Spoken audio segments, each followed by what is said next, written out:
আসসালামু আলাইকুম everyone, welcome back to my channel Bilkis kitchen blog. বেগুনের প্রিপারেশনের মধ্যে সব থেকে জনপ্রিয় হলো বেগুন ভাজি, বেগুন ভর্তা খুবই জনপ্রিয়। তবে বেগুন এভাবে মাটির চুলায় আগুন দিয়ে যদি পুড়ায়ে ভর্তা করা হয় তাহলে বেগুনের টেস্ট দ্বিগুণ বেড়ে যায়। আর বেগুন মাটির চুলায় আগুনে, লাকড়ির আগুনে যে পুড়ালে এত স্বাদ লাগে সেটা না খেলে বিশ্বাস করতে পারবেন না। তাহলে চলেন কিভাবে পারফেক্টভাবে বেগুন ভর্তা মাটির চুলায় লাকড়িতে পুড়িয়ে করা যায় সেটা দেখে নিই। এই বেগুন ভর্তাটা করার জন্য আমি প্রথমেই 2টা বেগুন নিয়ে নিয়েছি। বেগুন 2টা অবশ্যই এরকম একটু বতি হতে হবে, বেগুনটা একটু বিচি বেগুন হতে হবে। এখন এই বিচি বেগুন 2টা আমি চুলার আগুনের মধ্যে দিয়ে দেবো। এর জন্য চুলাটা আগে থেকে ধরিয়ে নিয়েছি। আগে থেকে ধরিয়ে নিয়ে এই চুলার মধ্যে বেগুন 2টাই এখন দিয়ে দেব। এক এক করে 2টা বেগুনই দিয়ে দেবো। দিয়ে চুলার উপরে ভাত বসিয়ে দেব।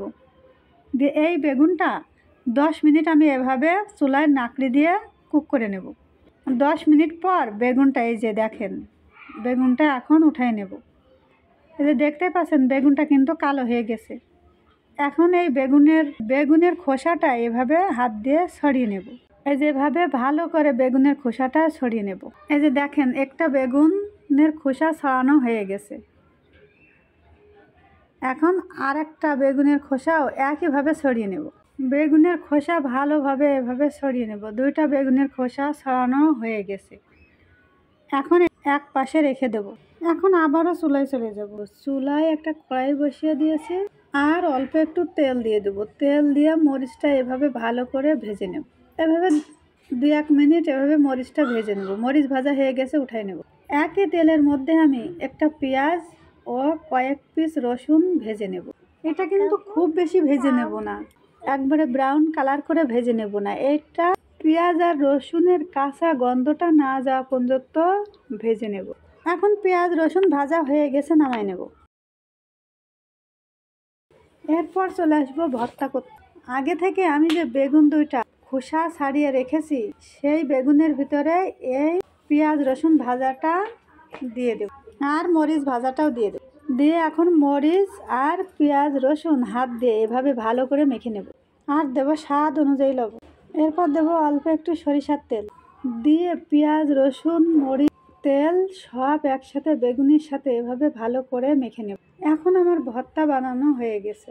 এই ভর্তাটা দেখতে দেখেন কত সুন্দর দেখাচ্ছে। আর এই ভর্তাটা গরম গরম ভাতের সাথে খেতে কিন্তু অসাধারণ লাগে। আর এই ভর্তার সাথে আমি বেগুন ভাজিটাও করে নিয়েছি, কিন্তু এই বেগুন ভাজিটা আমি স্কিপ করে গেছি, কারণ বেগুন ভাজি আর ভর্তাটা যদি দেখাতাম তাহলে ভিডিওটি অনেক বড় হয়ে যেত। এজন্য বেগুন ভাজিটা আমি আর দেখাইনি।